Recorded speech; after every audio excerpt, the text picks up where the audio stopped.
না, তার ক্ষতিতে আমি কষ্ট পাবো, তার সাফল্যকে আমি এনজয় করব, আনন্দিত হব। এটা যদি করতে না পারি আমি কখনো খালেস এবং সচ্চা মুসলমান হতে পারলাম না। আল্লাহ তাআলা আমাদের অন্তরগুলোকে উদার করে দিন, ব্রড করে দিন, প্রশস্ত করে দিন, বড় করে দিন, উম্মার ঐক্যের প্রয়াসী হওয়ার তৌফিক দান করুন। আমিন। ভাইরা আমার, আমরা মহল্লায় মহল্লায়, এলাকায় এলাকায়, মসজিদে মসজিদে, আমাদের নিজস্ব বলয়ে, নিজস্ব অঙ্গনে আমরা চেষ্টা করব ভিন্ন ভিন্ন মতের মুসলিম ভাইকেও আমার ভাই হিসাবে আঁকড়ে ধরার, আপন করা। ডক্টর খন্দকার আব্দুল্লাহ জাহাঙ্গীর রাহমাহুল্লাহ এই অঞ্চলের সন্তান। তিনি বলতেন, বেদাতে লিপ্ত কোন মুসলমান, তার ব্যাপারে আমি মনে করি আমার ভাই ভুলের মধ্যে আছে, তার ব্যাপারে আমার মায়া মমতা কাজ করে, আমি তার কল্যাণকামী, তাকে আমার ভাই মনে করি। ঠিক একইভাবে আমার কোন মুসলমান ভাইয়ের সাথে যদি আমার ভিন্ন মতের কারণে আমার মনে হয় যে তিনি ভুল পথে আছেন, তারপর তাকে আমি শত্রু ভাববো না, তার অকল্যাণ আমি চাইবো না। আজ বাংলাদেশের বাস্তবতা যদি আমরা তাকাই, দেখতে পারবো ইসলাম এবং মুসলমানদের যত শত্রু আছে, আমরা দেখেছি গত কয়েক যুগ ধরে তাদের নিজেদের মধ্যে হাজারো বিভক্তি, হাজারো মত পার্থক্য থাকা সত্ত্বেও মুসলমানদের শত্রুতা করার ব্যাপারে তারা সবাই ঐক্যবদ্ধ। অথচ আমরা মুসলমানরা আমাদের আল্লাহ, আমাদের রাসূল, আমাদের কোরআন, আমাদের কিবলা, আমাদের সবকিছু এক হওয়া সত্ত্বেও ছোটখাটো বিষয়কে নিয়ে আমরা আমাদের মধ্যকার বিভেদের প্রাচীরগুলোকে দাঁড় করিয়ে রেখেছি, যার কারণে আমরা গোটা বিশ্বে যেমন মার খাচ্ছি, আমাদের এই প্রিয় মাতৃভূমিতেও আমরা সংখ্যায় সবচেয়ে বেশি হয়েও আমরা কালচারালি মাইনরিটি হয়ে আছি, সংস্কৃতিতে আমরা সংখ্যালঘু হয়ে আছি। সব ক্ষেত্রে আমাদেরকে ইগনোর করা হয়। 4 লক্ষ মসজিদের দেশে 4 লক্ষ ইমাম আছেন, 4 লক্ষ মুয়াজ্জিন আছেন। এই মসজিদগুলো এদেশে এর নেটওয়ার্ক যতটা শক্তিশালী, এদেশের সকল রাজনৈতিক দলগুলোর নেটওয়ার্ককে যদি একত্র করা হয়, মসজিদগুলোর মধ্যে এতটা শক্তিশালী নেটওয়ার্ক এদেশের সমাজে নাই। কিন্তু ওলামা ইকরামকে ইগনোর করা হয়, মুসলমানদের ইগনোর করা হয়। এদেশের আইনে কোরআন এবং সুন্নাহ এদেশের মুসলমানদের ধারণাকে কখনো বিবেচনায় আনা হয় না। এই যে মুসলমানদের আজ দুরবস্থা, এর অন্যতম প্রধান কারণ হলো আমাদের হাজার হাজার ভাগে বিভক্তি। এই বিভক্তির দেয়ালগুলোকে তুলতে হবে কি হবে না? যদি হয় তাহলে আপনি নিজে থেকে শুরু করে দিন। আপনি যেই মতে লালন করেন না কেন, আপনার ভিন্ন মতের মুসলমানকে আপনি ভাই মনে করবেন, তার সাথে বুক মেলাতে আপনার কষ্ট হবে না, তার সাথে বসতে আপনার অসুবিধা হবে না। ভিন্ন মতের আলেম, এক মতের আলেম আরেক মতের আলেমের সাথে বসতে অসুবিধা হবে না। এক মতের অনুসারী আরেক মতের অনুসারীকে ভাই বলতে অসুবিধা হবে না। আমরা সোশ্যাল মিডিয়াতে নিজেদের মধ্যে কামড়াকামড়ি করব না, নিজেদের মধ্যে আমরা ঝগড়া বিবাদ করব না। এবং যদি কেউ বিবাদে লিপ্ত হয়, সূরা হুজুরাতের 9 এবং 10 নম্বর আয়াতের শিক্ষা বলছে, মুসলমানদের মধ্যে দুটি দল যদি মারামারিতে লিপ্ত হয়, তুমি সেখানে গিয়ে কোচাকুচি করে মারামারি পারার তো প্রশ্নই ওঠে না।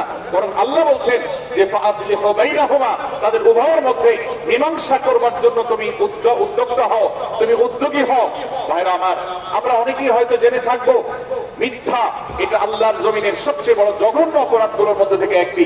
একজন মুসলমান কোন অবস্থাতে মিথ্যা বলতে পারে না, কিন্তু কোন মুসলমান যদি অন্য মুসলমানের সাথে কখনো বিবাদ বিতণ্ডায় লিপ্ত হয়ে যায়, দুজন মুসলমান বা দুটি বলয়, দুটি পক্ষ, দুটি গোষ্ঠী মুসলমানদের, তাদের মধ্যে যদি কোনো বিষয় যে ভুল বুঝাবুঝি তৈরি হয়, ভিন্ন মত সৃষ্টি হয়, একে অন্যের সাথে শত্রু ভাবাপন্ন হয়ে যায়, তাহলে তাদের দুইজনের মধ্যে বা দুই পক্ষের মধ্যে মীমাংসা করবার জন্য যদি মিথ্যা কথাও বলে, অর্থাৎ আপনি এক পক্ষের কাছে গিয়ে বললেন, ভাই আপনি যাকে এত খারাপ মনে করছেন, যার ব্যাপারে আপনি এতটা রাগান্বিত হয়ে আছেন, আমি তো জানি তিনি আপনার ব্যাপারে অনেক সৎ চিন্তা রাখেন, আপনার ব্যাপারে অনেক ইতিবাচক ভাবনা রাখেন, আপনার ব্যাপারে অনেক সুধারণা পোষণ করেন।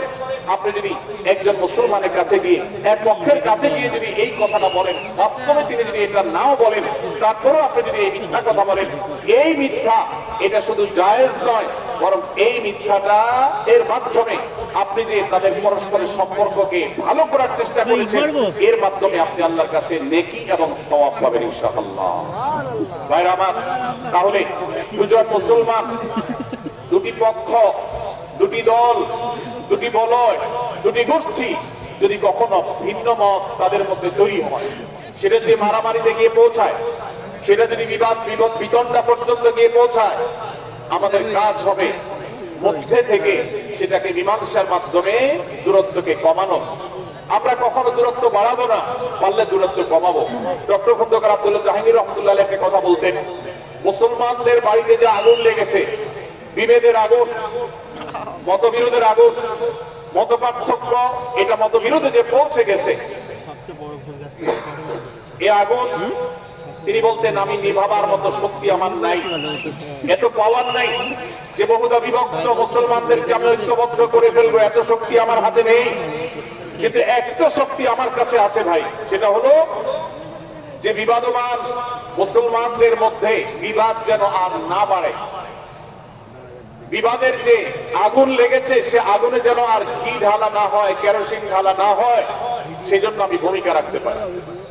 আমি আপনাদেরকে বিনয়ের সাথে অনুরোধ করতে চাই, যত বিষয় নিয়ে আমাদের মুসলমানদের পরস্পরের মত পার্থক্য আছে, হতে পারে সেটা মাসআলা নিয়ে, হতে পারে সেটা রাজনৈতিক অবস্থানকে কেন্দ্র করে, হতে পারে অন্য কোনো বিষয়কে কেন্দ্র করে, আল্লাহর ওয়াস্তে আপনি বিভেদ মিটাতে পারেন আর না পারেন, বিভেদ যেন না বাড়ে সেজন্য আপনি অবস্থান গ্রহণ করবেন, বিভেদ বাড়ার ক্ষেত্রে কোনো ভূমিকা পালন করবেন না, এবং সব সময় উম্মার ঐক্য প্রয়াস চালাবেন, উম্মার ঐক্য চেষ্টা করবেন।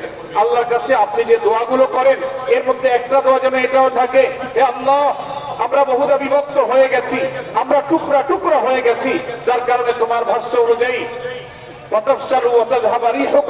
আজ আমাদের শক্তি শেষ হয়ে গেছে, আমরা দুর্বল হয়ে গেছি। আজ বাংলাদেশের বাস্তবতা যদি আমরা বলি, যে দেশে 90-95 ভাগ মানুষ মুসলমান, সে দেশে আজ হাতে গোনা কিছু নাস্তিক, কিছু ইসলাম বিদ্বেষী, মুসলমান বিদ্বেষীরা, তারা আমাদেরকে আজ উঠা বসা করায়, তারা আমাদের আইন নির্ধারণ করে, তারা আমাদের শাসক নির্ধারণ করে, তারা আমাদের সব বিষয়গুলোকে নির্ধারণ করে দেয়। আমাদের সন্তানরা পাঠ্যপুস্তকে কি পড়বে সেটাও ইসলাম বিদ্বেষীরাই ঠিক করে দেয়। আর আমার এই অবস্থার যদি পরিবর্তন চাই, তাহলে আমাদের মধ্যকার দূরত্বগুলো কমাতে হবে। এই জন্য আপনার দোয়ার মধ্যে আল্লাহর কাছে নিবেদন করুন, আল্লাহ আপনি আমাদের মধ্যকার বিভেদগুলো কমিয়ে দিন, আল্লাহ আমাদের ওলামাদেরকে ঐক্যবদ্ধ করে দিন, আল্লাহ আমাদেরকে ইত্তেহাদ মাল ইখতিলাফ, বৈচিত্র্যময় ঐক্য, মতভিন্ন থাকা সত্ত্বেও মৌলিক বিষয় ঐক্যবদ্ধ হওয়ার তৌফিক দান করুন। সীসাডালা প্রাচীরের মতো আমাদেরকে কাঁধে কাঁধ মিলিয়ে আল্লাহ রাসূল সাল্লাল্লাহু আলাইহি ওয়াসাল্লামের আদেশ নিষেধকে ব্যক্তি, সমাজ, পরিবার, রাষ্ট্রে সর্বত্র বাস্তবায়নের জন্য কাজ করার তৌফিক দান করুন।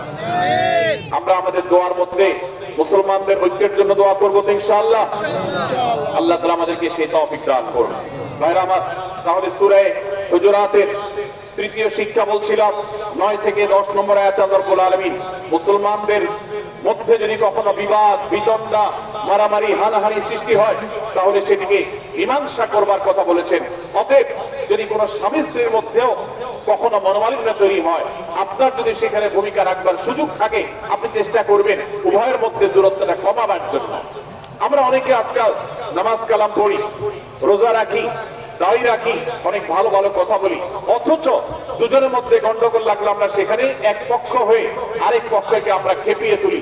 পারলে অনেকে চগলখড়ি করেন, প্রত্যেক পক্ষের কাছে গিয়ে অপর পক্ষের ব্যাপারে মিথ্যা কথা বলে তাদের মধ্যে ভেজালকে আরো বাড়িয়ে দেন। এই জন্য নবী সাল্লাল্লাহু আলাইহি ওয়াসাল্লামের ঐতিহাসিক হাদিস রয়েছে, লা ইয়াদখুলুল জান্নাতা নাম্মাম, যে ব্যক্তি চগলখড়ি করে, দুজনের মধ্যকার গন্ডগোল ফাসাদ বৃদ্ধিতে যে ব্যক্তি ভূমিকা রাখে, ভেজাল লাগায়, এই চগলখড় কখনো জান্নাতে যাবে না। আমাদের অনেকেরই এই দুঃস্বভাব আছে, এই খারাপ চরিত্র আছে। সূরা হুজুরাত এই যেন আমাদের আজকের যে সমাজ বাস্তবতা আছে, আমাদের যে ব্যাধি আছে, ব্যক্তিগত পর্যায়ে আমাদের পরিবারের, সমাজের সর্বত্র যে ব্যাধিগুলো ছেয়ে গেছে, সূরা হুজুরাতের প্রতিটি আয়াত যেন সেই ব্যাধির সবচেয়ে বড় মহৌষধ, সে যেন সবচেয়ে বড় প্রতিষেধক, সে যেন সবচেয়ে বড় সমাধান। এই জন্য আমি বলেছি শুরুতে, আমার যদি আল্লাহ শক্তি সামর্থ্য দিতে, প্রত্যেক মুসলমানের হাতে পায়ে ধরে সূরা হুজুরাতের 18টি আয়াত, প্রত্যেকটি আয়াত আমি আমার মুসলমান ভাইদেরকে বলতাম, বারবার পড়ুন, বারবার পাঠ করুন, বোঝার চেষ্টা করুন, জীবনকে পরিবর্তন করুন। এদেশে নামাজি মুসলমান আপনি কম বেশি পাবেন, এদেশে রোজাদার মুসলমান কম বেশি পাবেন, এদেশে হজ আদায়কারী মুসলমান কম বেশি পাবেন, এদেশে তাসবিরত মুসলমান কম বেশি পাবেন, কিন্তু এদেশে আচার আচরণ, কাজ কারবার, আখলাক এবং বান্দার হক এবং অধিকার, অন্যের অধিকার সংশ্লিষ্ট বিষয়ে সচেতন মুসলমান আপনি খুব বেশি পাবেন না। আর এই জন্যই আমাদের জান্নাতের পথে অনেক বড় অন্তরায় হয়ে আছে। আজ আমাদের চরিত্রগুলো নষ্ট হয়ে গেছে। আমরা নামে মুসলমান, আমরা চগলখড়ি করি, আমরা নামে মুসলমান দুইজনের মধ্যে গন্ডগোল সৃষ্টি করে দেই। গন্ডগোল আগে থেকে সৃষ্টি থাকলে সেটাকে বাড়াবার চেষ্টা করি। আমরা নামে মুসলমান, আমাদের শিষ্টাচার নাই, আদব নাই, লেহাজ নাই। এই জন্য সূরা হুজুরাতের প্রতিটি আয়াত আমাদেরকে শিক্ষা দেয়। আল্লাহ তাআলা আমাদের সকলকে এই শিক্ষাগুলো আজকের এই মাহফিল থেকে আমাদের বুকের ভেতরে পরম যত্ন সহকারে নিয়ে যাওয়ার এবং আমাদের জীবনকে পরিবর্তন করার তৌফিক দান করুন। ভাইরা আমার, তৃতীয় এই শিক্ষাটি শেষ করে আমি বলতে চাচ্ছি, চতুর্থ আয়াতে আল্লাহ রাব্বুল আলামিন আমাদেরকে বলেছেন আমরা যেন কেউ কাউকে নিয়ে বিদ্রূপ না করি, ব্যঙ্গ না করি, কেউ কাউকে যেন বাজে নামে না ডাকি, কেউ যেন কাউকে খোঁচাখুচি না করি, কেউ যেন কারোর নাম বিকৃত করে তাকে না ডাকি। ভাইরা আমার, এই আয়াতটি আমি শুরুতে তেলাওয়াত করেছি। আল্লাহ বলেছেন ইয়া আইয়ুহাল্লাযীনা আমানু লা ইয়াসখার কওমুম মিন কওমিন আসা আন ইয়াকুনু খায়রাম মিনহুম। হে ঈমানদারেরা, হে মুসলমানেরা, তোমাদের কেউ যেন অন্য কারোর নাম ধরে অন্য কাউকে ব্যঙ্গ বিদ্রূপ ঠাট্টা না করে। আমরা একে অন্যকে নিয়ে ঠাট্টা করি কি করি না? বিদ্রূপ করার লোক আমাদের মধ্যে আছে না নাই? ভাইরা আমার, জাগতিক বিষয় তো আছেই, এমনকি দুর্ভাগ্যজনক বাস্তবতা হলো ধর্মের নামে, ইসলামের নামে একদল মুসলমান অপর দল মুসলমানকে নিয়ে হাসি, ব্যঙ্গ, বিদ্রূপ, রাশাহাসি এবং নাম বিকৃত করা এবং খোঁচাখুচি করা, এই কাজগুলো আমাদের মধ্যে আছে না নাই? আমরা যারা ইসলামের খেদমত মনে করি, আমার ভিন্ন মতের ভিন্ন দলের মুসলমানকে খোঁচাখুচি করি, আমরা যারা আল্লাহর খেদমত মনে করে, ইসলামের সেবা মনে করে, দাওয়াতের কাজ মনে করে, ইসলাম প্রচার মনে করে, ভিন্ন মতের অন্য দলের মুসলমানকে নিয়ে ব্যঙ্গ বিদ্রূপ আর হাসাহাসি করি, তাদেরকে সোশ্যাল মিডিয়াতে, অনলাইনে, অফলাইনে তুচ্ছ-তাচ্ছিল্য করি, আল্লাহর শপথ করে বলছি এটা ইসলামের সেবা নয়, এটা হলো প্রবৃত্তির পূজা, এটা হলো আপনার নফসের পূজা, এটা হলো আপনার প্রবৃত্তির গোলামি করা, এটা আল্লাহর গোলামি নয়, এটা ইসলামের খেদমত না, এটা ইসলামের 12টা বাজানো। ভাইরা আমার, কোন অবস্থাতে একজন মুসলমান অন্য মুসলমানকে নিয়ে ব্যঙ্গ বিদ্রূপ করতে পারে না। আমার মুসলমান ভাই যদি কোনো ভুল কথা বলে, ভুল কাজ করে, আমি যথাযথ নিয়মে তাকে সংশোধনের চেষ্টা করব, সমালোচনা করার দরকার হলে সেটাও করব, কিন্তু হাসাহাসি নয়, বিদ্রূপ নয়, ব্যঙ্গ করা নয়। আজ আমাদের তরুণদের মধ্যে এটা একটা আর্টে পরিণত হয়েছে। আপনারা রোস্টিং ভিডিওর কথা কম বেশি সবাই জেনে থাকবেন। রোস্টিং ভিডিওর কথা আপনারা জানেন কি জানেন না? ভাইরা আমার, রোস্টিং ভিডিও নামটা দেখেন, অর্থাৎ কাউকে রোস্ট করা। আমরা মুরগি রোস্ট করার কথা জানি, এখন মানুষ রোস্ট করার সিস্টেম শুরু হয়েছে। একজন মানুষের কোনো ভুল কিছু পেয়েছেন, অবশ্যই আপনি সমালোচনা করবেন। আপনি একজন মুসলমান হিসেবে জানতে হবে কারণ ভুলের সমালোচনার মূলনীতি আছে, মূলনীতি আছে না নেই? কোরআন এবং সুন্নাহর বাঁচানো যে প্রিন্সিপাল, সেটাকে লক্ষ্য করে, সেটাকে আমলে নিয়ে, সেটাকে ধরে ধরে যদি আপনি সমালোচনা না করেন, তাহলে আপনার এই সমালোচনা এটাই আপনাকে জাহান্নামে নেওয়ার কারণ হতে পারে। ভাইরা আমার, আপনি কাউকে রোস্ট করার নামে, কাউকে সমালোচনা করার নামে, হতে পারে কেউ ভুল করেছেন, কিন্তু সেটা করতে গিয়ে যদি তার অধিকার নষ্ট করেন, আপনি সীমা ছাড়িয়ে চলে যান, আপনি যদি ব্যঙ্গ বিদ্রূপ করে হারামের পর্যায়ে চলে যান, তাহলে সূরা হুজুরাতের আয়াতের আলোকে আপনি কবিরা গুনাহে লিপ্ত হলেন। আমরা অনেকেই আছি যে ব্যক্তিগত পর্যায়ে এই বিদ্রূপ করাটাকে আমরা কোনো বিষয় মনে করছি। সোশ্যাল মিডিয়াতে অনেকগুলো ভিডিও ক্লিপ আছে, আপনাদের চোখে নিশ্চয়ই পড়েছে, আমার চোখে বহু পড়েছে, যে অনেক সময় দেখা যায় বিনোদনের নামে কাউকে খোঁচাখুচি করা, কাউকে অপমান করা, কাউকে হয়তো ধাক্কা দিয়ে পানি দিয়ে ফেলে দেয়া, কাউকে কষ্ট দেয়া, কাউকে হয়তো প্রতারিত করা, এটাকে আমরা এনজয় করি। অনেক ভিডিও ক্লিপে দেখা যায় এভাবে কাউকে কোনোভাবে অপমানিত করে, কাউকে কোনোভাবে ধোঁকা দিয়ে, বোকা বানিয়ে আমরা এনজয় করি, আমরা হাসাহাসি করি। আমাদের রুচি নষ্ট হতে হতে আজ এই পর্যায়ে এসেছে যে এটা আমাদের এনজয়ের বিষয় হয়েছে, এটা আমাদের আনন্দের বিষয় হয়েছে। ভাইরা আমার, সূরা হুজুরাতের এই আয়াত, অর্থাৎ 11 নম্বর আয়াত, এই আয়াত বলছে আমাদের জন্য কোন মুসলমানকে, কোন মানুষকে ব্যঙ্গ বিদ্রূপ করা হারাম। কোন মুসলমানকে ব্যঙ্গ বিদ্রূপ করা কি হারাম। অতএব আপনি রসিকতা করেও যদি কারোর সাথে ব্যঙ্গ বিদ্রুপ করেন এবং সেটা যদি তার মনে কষ্ট হওয়ার কারণ হয়, তিনি যদি সমাজের মানুষের কাছে হেয় প্রতিপন্ন হন, তাহলে ইসলামী শরিয়ার দৃষ্টিকোণ থেকে সারা বিশ্বের সমস্ত ওলামাদের ঐক্যমতে সেটা হারাম। আমরা চুরি করা হারাম জানি, আমরা ডাকাতি করা হারাম জানি, আমরা মাদক সেবন করা হারাম জানি, আমরা নামাজ ত্যাগ করা হারাম জানি।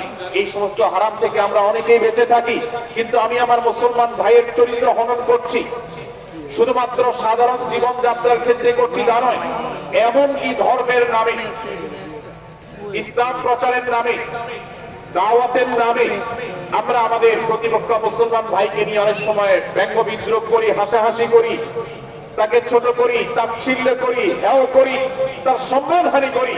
আমরা জানি না আমাদের প্রিয় নবী সাল্লাল্লাহু আলাইহি ওয়াসাল্লাম এর একটা হাদিস আমাদের সামনে রয়েছে, সহিহ মুসলিমে বর্ণিত হয়েছে। নবী করিম সাল্লাল্লাহু আলাইহি ওয়াসাল্লামের এই হাদিস আজ সবচেয়ে অসহায় হাদিস। অসহায় হাদিস এজন্য বললাম যে আজকের এই হাদিসের উপরে কেউ আমল করে না, এই হাদিসটাকে কেউ পাত্তা দেয় না, এই হাদিসকে কেউ গুরুত্ব দেয় না, অথচ এই হাদিস প্রত্যেক মুসলমানের বুকে বুকে ঝুলিয়ে রাখা দরকার। এই হাদিস আমাদের ঘরে ঘরে ঝুলানো দরকার, এই হাদিস আমাদের অফিসগুলোতে শোভা পাওয়া দরকার, এই হাদিস আমাদের জীবনে বাস্তবায়ন হওয়া দরকার। নবী করিম সাল্লাল্লাহু আলাইহি ওয়াসাল্লাম সেই হাদিস বর্ণনা করেছেন। আবু হুরায়রা রাদিয়াল্লাহু তাআলা আনহু তিনি বলেছেন, লা তাহাসাদু, লা তাহাসাদু, হে মুসলমানরা, তোমরা কেউ কাউকে কখনো হিংসা করবে না, কেউ কাউকে হিংসা করবে না। আমাদের মধ্যে হিংসা আছে না নাই? হিংসা আছে না নাই? আমরা একে অন্যকে হিংসা করি। একদল মুসলমান অন্য দল মুসলমানকে হিংসা করে, কেউ কারো ভালো দেখতে পারে না। ভাইরা আমার, আল্লাহ নবী বলেছেন, লা তাহাসাদু, তোমরা একে অন্যকে হিংসা করো না। ওয়ালা তানাজাসু, কেনা বেচা করতে গিয়ে কেউ কাউকে ধোঁকা দিও না, প্রতারণা করো না। ওয়ালা তাবাগাদু, তোমরা একে অন্যের সাথে শত্রুতা বিদ্বেষ পোষণ করবে না। ওয়ালা তাদাবারু, তোমাদের কেউ যেন কারোর পেছনে লেগে না থাকে, কাউকে অবজ্ঞা যেন না করে। ওয়ালা ইয়াবি আহাদুকুম আলা বাই'i আখিহি, এবং তোমাদের কেউ যেন আরেকজনের কেনা বেচার উপরে সেখানে ইন্টারফেয়ার করে সে যেন সেখানে কোন প্রকার ক্ষতিগ্রস্ত কাউকে না করে। ওয়াকুনু ইবাদাল্লাহি ইখওয়ানা, হে মুসলমানরা, তোমরা আল্লাহর বান্দা, ভাই ভাই হয়ে থাকো। তোমাদের মধ্যে মত পার্থক্য থাকুক, দলগত মত পার্থক্য, অবস্থানগত মত পার্থক্য, ধর্মগত মত পার্থক্য, মাযহাব মাসলাকগত মত পার্থক্য থাকুক, কিন্তু তোমরা আল্লাহর বান্দা, ভাই ভাই হয়ে থাকো। এক দলের মুসলমানকে আল্লাহ তাআলা ভাই ভাই হতে বলেন নাই, এক গ্রুপের মুসলমানকে আল্লাহ ভাই ভাই হতে বলেন নাই, এক দলের মুসলমানকে আল্লাহ ভাই ভাই হতে বলেন নাই, নিজ দলের মুসলমানের সাথে আল্লাহ ভাই ভাই থাকতে বলেন নাই। আল্লাহ বলেছেন সকল মুসলমানদের সাথে ভাই ভাই হয়ে থাকার জন্য, ভ্রাতৃত্বের বন্ধনে থাকার জন্য। এইজন্য আল্লাহ নবী সাল্লাল্লাহু আলাইহি ওয়াসাল্লাম সে নির্দেশ করেছেন।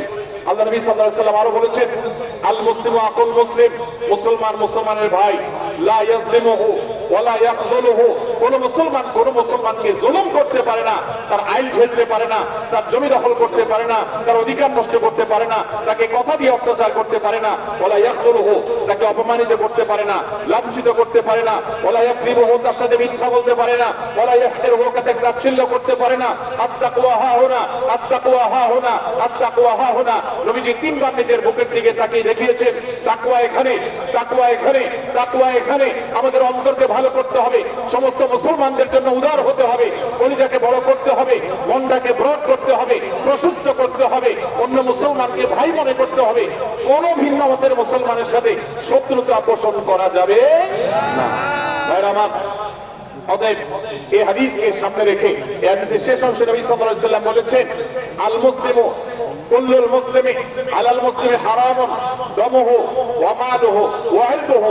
এক মুসলমানের জন্য অন্য মুসলমানের তিনটি জিনিসকে আল্লাহ তাআলা হারাম করে দিয়েছেন। কোন মুসলমানের রক্ত এটা প্রবাহিত করা, কাউকে হত্যা করা যেরকম হারাম, কোন মুসলমানের সম্পদ অন্যায়ভাবে আপনি ভোগ করবেন, দখল করবেন, মেরে দিবেন, এটা হারাম। ঠিক একইভাবে কোন মুসলমানের সম্মান নষ্ট করবেন, ইজ্জত নষ্ট করবেন, সম্ভ্রম নষ্ট করবেন, অপমান করবেন, এটাকে আল্লাহ তাআলা হারাম করেছেন। আল্লাহ তাআলা আমাদের সবাইকে অন্য মুসলমানদের ব্যাপারে এরকম দায়িত্বশীল ভূমিকা রাখার তৌফিক দান করুন, বলুন আমিন। ভাইরা আমার, সূরা হুজুরাতের 4 নম্বর আয়াতের এই শিক্ষাকে ধারণ করে আমরা কারোর প্রতি ব্যঙ্গাত্মক আচরণ করব না। অনেক মুসলমান আছেন অন্য মুসলমানদের নাম ধরে ধরে বিদ্রুপ ব্যঙ্গ করেন, নাম বিকৃত করেন। অনেক সময় আমরা রসিকতা করেও আমাদের অনেকের নাম বিকৃত করি।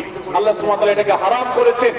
এমনকি নবী সাল্লাল্লাহু আলাইহি ওয়াসাল্লাম বলেছেন, লা তাকুল লিকাসীরিন ইয়া কাসীরু কোন খাটো বা বেটে মানুষকে হে বেটে হে খাটো এরকম বলে দেখো না। নবী সাল্লাল্লাহু আলাইহি ওয়াসাল্লাম বলেছেন এভাবে ডাকলে তিনি অপমানিত হন। আল্লাহ তাকে এভাবে সৃষ্টি করেছেন। আমরা অনেক সময় দেখা যায় একে অন্যকে খোঁচা মারতে গিয়ে তার গায়ের রং কালো হলে, তিনি দেখতে আকারে ছোট হলে তাকে আমরা ব্যঙ্গ করি, বিদ্রুপ করি, তাকে আমরা তাচ্ছিল্য করি, তাকে আমরা অপমান করি, তাকে আমরা অপদস্থ করি। ভাইরা আমার, এটা আমাদের জন্য হারাম। আমি আবারও বলছি, চুরি হারাম আমরা জানি, ডাকাতি হারাম আমরা জানি, আমরা অন্যান্য হারামের কথা জানি, কিন্তু এই যে এক মুসলমান অন্য মুসলমানের অধিকার নষ্ট করা হারাম এটা আমরা জানি না। এক মুসলমান অন্য মুসলমানের নাম বিকৃত করা হারাম এটা আমরা জানি না। এই ব্যাপারেও আমরা দেখেছি যে আমরা যারা ইসলামের দাওয়াতের কথা বলি, কোরআন হাদিসের কথা বলি, তারাও দেখা যায় সোশ্যাল মিডিয়াতে, ফেসবুকে একদল মুসলমান অন্য দলের মুসলমানদেরকে নানা বাজে উক্তি দিয়ে ডাকাডাকি করে, বিকৃত নামে ডাকে, বিকৃত উপাধি দেয়, খারাপ কথা বলে, অমুকের দালাল তমুকের দালাল ইত্যাদি ধারণা করে কথা বলে। এই কাজগুলো হারাম, এগুলো আমরা কখনো করবো না।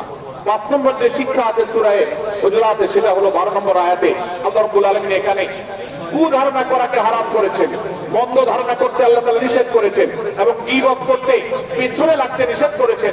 ভাইরা আমার, এই একটি আয়াত অর্থাৎ সূরা হুজুরাতের 12 নম্বর আয়াত, এই আয়াতটি শিক্ষা ধারণ করে যদি আমরা আমাদেরকে শুধরাতে পারি, সংশোধন করতে পারি, তাহলে ইসলামের মেইন যে কাজগুলো আছে, ঈমানকে বিশুদ্ধ করা এবং শিরক মুক্ত ঈমান আনা, 5 ওয়াক্ত নামাজ পড়ার পর, বান্দার হক আদায়ের পর, এই আয়াতটির উপর আমল করলে আপনার জান্নাতে যাওয়ার সবচেয়ে বড় বাধা দূর হয়ে যাবে ইনশাআল্লাহ। ভাইরা আমার, যে আয়াতে আল্লাহ তাআলা আমাদেরকে কারো প্রতি মন্দ ধারণা করতে নিষেধ করেছেন, ইবাদত করতে নিষেধ করেছেন, কারো পেছনে লাগালাই করতে নিষেধ করেছেন, সেই আয়াতে আল্লাহ রাব্বুল আলামিন বলেছেন, ইয়া আইয়ুহাল্লাযীনা আমানু ইজতানিবু কাসীরাম মিনায-যন্ন, হে ঈমানদারেরা, হে মুসলমানরা, তোমরা কারোর প্রতি ধারণা, মন্দ ধারণা তোমরা করো না, এটা থেকে বিরত থাকো। অনেক ধারণা অর্থাৎ মন্দ ধারণা এটা গুনাহ, এটা থেকে বিরত থাকো। ইন্না বা'দায-যন্নি ইসম, কারণ কিছু কিছু ধারণা অর্থাৎ যেগুলো মানুষের সম্পর্কে কোন তথ্য উপাত্ত ছাড়া নিছক ধারণা প্রসূত মন্দ ধারণা করা হয়, সেগুলো গুনাহের কারণ, সেগুলো অপরাধের কারণ, সেগুলো কবিরা গুনাহ, সেগুলো পাপাচার, সেগুলো আল্লাহর অসন্তুষ্টির কারণ, সেগুলো আল্লাহর অবাধ্যতার কারণ। এজন্য ভাই, কারোর প্রতি মন্দ ধারণা করা যাবে না। এক্ষেত্রে আমি জানি আমাদের ব্যক্তিগত পর্যায়ে কারো ব্যাপারে কোনো কিছু কথা উঠেছে অথবা সামান্য একটা সন্দেহ তৈরি হয়েছে, আমরা তার চরিত্র নিয়ে টানাটানি করি। আমরা জানি না একজন মুসলমানের চরিত্রের মূল্য কত বড়। আমার কাছে সুস্পষ্ট প্রমাণ আসার আগ পর্যন্ত কোন মুসলমানের চরিত্র নিয়ে আমার ব্লেম করবার কোনো অধিকার আমার নেই। এই জন্য একজন মুসলমান কখনো কারো প্রতি কুধারণা করবে না, মন্দ ধারণা পোষণ করবে না, খারাপ ধারণা পোষণ করবে না। আল্লাহ তাআলা আমাদেরকে এবং মুসলমানের সম্পর্কে খারাপ ধারণা করা থেকে বেঁচে থাকার তৌফিক দান করুন। ভাইরা আমার, কিছুটা বিশৃঙ্খলা দেখা যাচ্ছে। আমরা আপনাদেরকে বিনীতভাবে অনুরোধ করতে চাই, অনুগ্রহ করে সবাই বসে পড়ুন। যারা দাঁড়িয়ে আছেন তারা একটু বসে পড়ুন, সবাই যার যার দায়িত্বে বসে যান। আপনি আরেকজনের চিন্তা না করে আপনি একটু বসে যান। ভলান্টিয়ার ভাইরা, প্যান্ডেলের ভেতরে পেছনে কি হচ্ছে আপনারা একটু দেখুন। ডান পাশে যে সমস্ত ভাইরা আছেন, ভাইরা আপনারা আমার কথা শুনুন। ডান পাশে, আমার প্যান্ডেলের ডান পাশে যারা আছেন, আপনাদেরকে আমরা অনুরোধ করছি, ওয়াজ মাহফিলের মঞ্চে, তাফসীর কোরআন মাহফিলের প্যান্ডেলে এসে আমরা যদি বিবাদ বিতণ্ডায় লিপ্ত হই, আমরা সে বিষয়ে আলোচনা করছি, আল্লাহর ওয়াস্তে আমরা বিবাদ বিতণ্ডা বন্ধ করি। আপনারা একটু শান্ত হন, আল্লাহর জন্য একটু সবর করেন। ভাইরা আমার, এদিকে যে কিছুটা বিশৃঙ্খলা দেখা যাচ্ছে, আপনাদেরকে আমরা অনুরোধ করছি আপনারা একটু বিশৃঙ্খলা বন্ধ করুন। ভাইরা, এখানে যারা দাঁড়িয়ে আছেন সবাই বসে যান, সবাই বসে যান, সবাই বসে যান। যশোরের মানুষের দুর্নাম হোক, আপনারা কি চান? আপনারা কি চান যশোরের মানুষের দুর্নাম হোক? তাহলে আশপাশে ভাইরা ওনাদেরকে সবাইকে বসাই দেন, বসাই দেন, কাউকে দাঁড়ায় থাকতে দিবেন না। ভাই সবাই বসে, সবাই বসে যান। এখানে যারা দাঁড়িয়ে আছেন সবাই বসে, অনুগ্রহ করে সবাই ধৈর্য ধারণ করেন এবং বসে।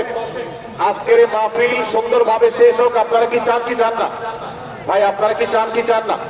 যদি আপনারা চান, অনুগ্রহ করে আমার ডান পাশে যারা বিশৃঙ্খলা করছেন তারা বসে যান। আপনাদেরকে আমরা অনুরোধ করছি এখান থেকে বসে যান। আপনারা কি ডক্টর মিজানুর রহমান আজহারী সাহেবের আলোচনা শুনতে চান কি চান না? যদি চান তাহলে মেহেরবানি করে আওয়াজ বন্ধ করে পরিবেশ শান্ত করে। এখানে অল্প কিছু মানুষের মধ্যে বিশৃঙ্খলা দেখা যাচ্ছে। কোন কারণে এত বড় মাহফিল, এত মানুষের, লাখো লাখো মানুষের সমাগম, এখানে কোন কারণে ঝামেলা হতেই পারে, কিন্তু আমরা অনুগ্রহ করে ধৈর্য ধারণ করি। ধৈর্য কোথায়? সবাই বসে যায়। সবাই বসে যান, আওয়াজ বন্ধ করে। ভলান্টিয়ার ভাইরা এদিকে বিনয়ের সাথে মানুষদেরকে বসানোর জন্য চেষ্টা করেন। আশেপাশের যারা আছেন বসে, তারা দান ভাইদেরকে হাতে পায়ে ধরে বসান, সবাই সবাইকে টান দিয়ে বসান। ভাই এ পাশে যারা বিশৃঙ্খল আচরণ করছেন তারা আপনারা একটু বসেন। আপনার যদি বিশৃঙ্খল আচরণ না থামান তাহলে সেক্ষেত্রে মাহফিল সুন্দরভাবে শেষ করা যাবে না। আমার আলোচনার শেষের দিকে আমরা আলোচনা শেষ করে এশার নামাজ পড়বো, তারপরে আমাদের শেষ অধিবেশন হবে ইনশাআল্লাহ।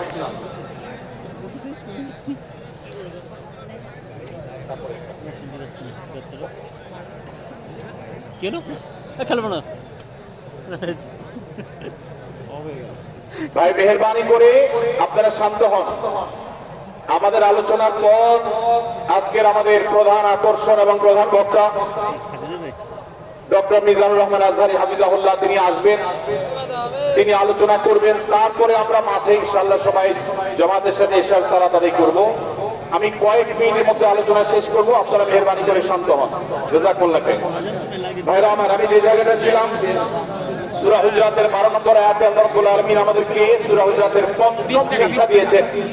মুসলমানদের জন্য যা গুরুত্বপূর্ণ তা হলো আমরা কারোর প্রতি মন্দ ধারণা করব না।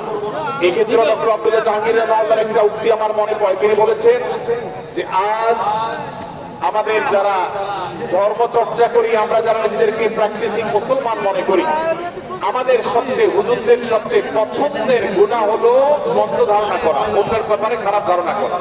অমুক অমুকের দালাল, তমুক তমুকের দালাল, কোন তথ্য উপাত্ত ভিত্তি প্রমাণ ছাড়া নিছক ধারণার উপর ভিত্তি করে অন্য মুসলমান ভাইকে আমি এরকম নানা তকমা দিয়ে আমরা কবিরা গুণে লিপ্ত হচ্ছি। আমরা এই ধারণা করা, মন্দ ধারণা করা যে কবিরা গুণা অনেকে জানি না। অনেকে অনেকের পেছনে লাগছি, অনেকের ওয়াজ শুনছি দোষ বাইর করার জন্য, স্ট্যাটাস করছি ভুল বাইর করার জন্য।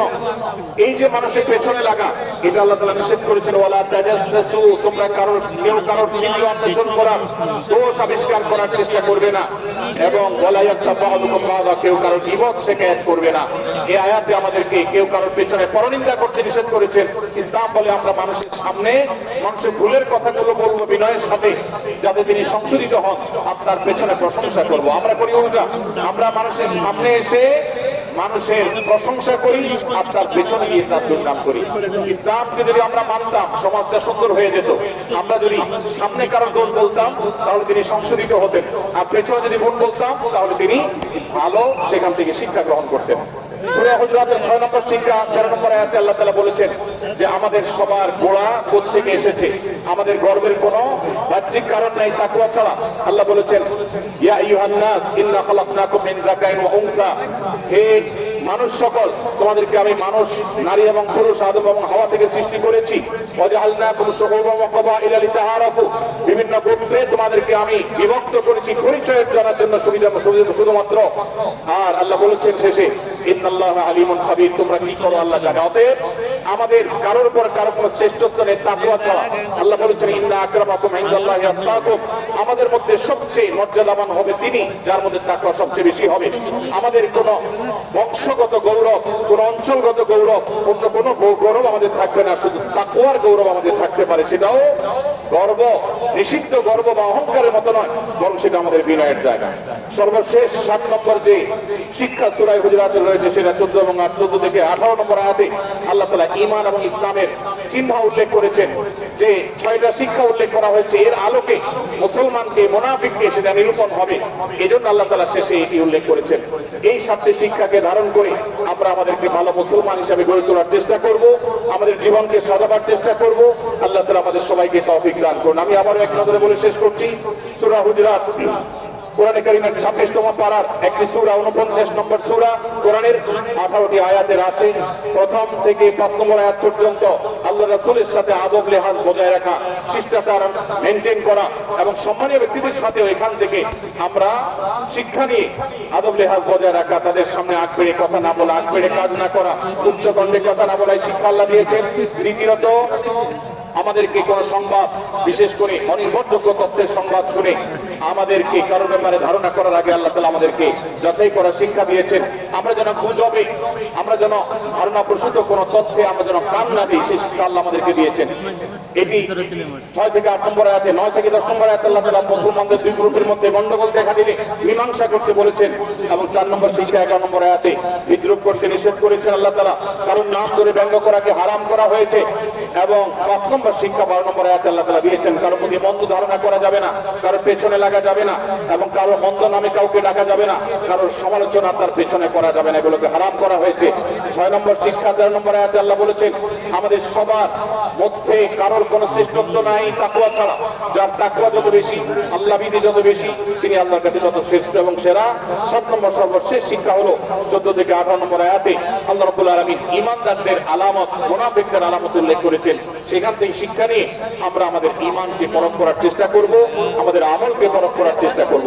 আল্লাহ তাআলা আমাদেরকে সূরা হুজুরাতের আলোকে আমাদের জীবনকে গঠন করার তৌফিক দান করুন, আমিন। আল্লাহ তাআলা আমাদের সবাইকে আজকের এই তাফসীর কোরআন মাহফিল থেকে সূরা হুজুরাতের এই 7টি শিক্ষাকে ধারণ করে ভালো মুসলমান, যে মুসলমান সম্পর্কে নবীজি বলেছেন আল মুসলিম আখুল মুসলিম, মুসলমান মুসলমানের ভাই। যে হাদিসে নবীজি বলেছেন যে আল মুসলিমু মান সালিম আল মুসলিমুনা বিল লিসানি ওয়া ইয়াদি, মুসলমান সে যার হাত আর মুখ দ্বারা অন্য কোন মুসলমান কষ্ট পায় না, নিরাপদে থাকে। আমরা আমাদের সমাজকে শান্তিপূর্ণ সুশৃঙ্খল রাখতে হলে আমাদেরকে মুসলমান হতে হবে, ভালো মানুষ হতে হবে। আমাদের হাত মুখ দ্বারা কেউ কষ্ট পাবে না, কারো হক নষ্ট করব না, কারো অধিকার নষ্ট করব না, কারো কষ্টের কারণ হব না, কাউকে আঘাত করব না, কাউকে গালি দিব না, কারোর কোন প্রকার অধিকার খর্ব করব না, জুলুম করব না। আল্লাহ তাআলা আমাদের সবাইকে কোরআন এবং হাদিস যে মুসলিমের চিত্র অঙ্কন করেছে, কোরআন এবং হাদিসে মুসলিমের যে রূপরেখা বর্ণনা করেছে, কোরআন এবং হাদিসে যে আদর্শ মুসলমানের চিত্র উপস্থাপন করেছে, আল্লাহ আমাকে আপনাকে আমাদের সবাইকে সেই মুসলমান হওয়ার তৌফিক দান করুন, আমিন।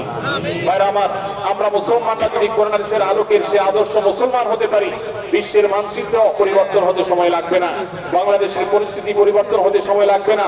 তবে সবকিছুর আগে আমাদেরকে বদলাতে হবে, আমাদেরকে মুসলমান হতে হবে, কোরআন এবং হাদিসের বাস্তব অনুসারী হতে হবে। প্রকৃত কোরআন হাদিসের অনুসারী হতে পারলে ইনশাআল্লাহ ইসলামের জয় হবে, কোরআন হাদিসের বিজয় হবে, মুসলমানদের বিজয় হবে, মুসলমানদের দুর্দিনের পরিবর্তন আসবে। আমরা বিশ্ববাসীকে দেখাতে পারবো আমরা সবচেয়ে আদর্শবাদী, আমরা বিশ্বের মানবতার সবচেয়ে বড়, সবচেয়ে বড় আমরা অনুসারী এবং মানবতাকে সবচেয়ে বেশি প্রতিষ্ঠাকারী। আল্লাহ তাআলা আমাদের সবাইকে বিশ্ব মানবতাকে, আমাদের ইসলামের সৌন্দর্যকে আমাদের ব্যক্তি জীবনে চর্চা করার মধ্য দিয়ে, পরিবার এবং সমাজের চর্চা করার মধ্য দিয়ে ইসলামের সৌন্দর্যকে আল্লাহ তাআলা তুলে ধরার তৌফিক দান করুন। জাযাকুমুল্লাহু খাইরা ওয়া আখিরু দাওয়ানা আলহামদুলিল্লাহি রাব্বিল আলামিন। ওয়াসসালামু আলাইকুম ওয়া রাহমাতুল্লাহি ওয়া বারাকাতুহু।